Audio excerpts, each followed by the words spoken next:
Boustan Sa Kanam TV, la chaîne de télévision de Serigne Cheikh Saliou Mbacké, Boustan TV.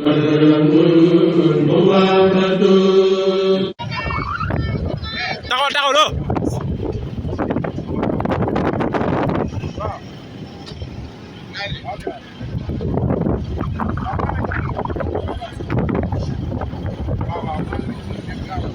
président Diomaye à Touba.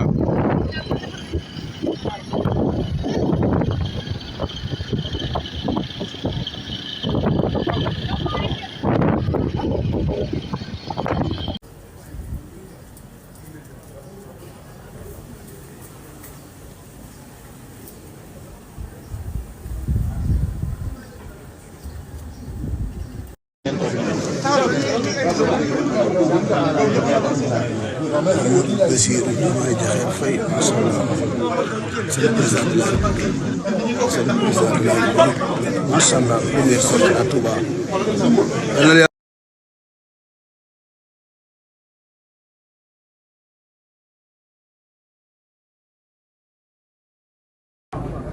Président Diomaye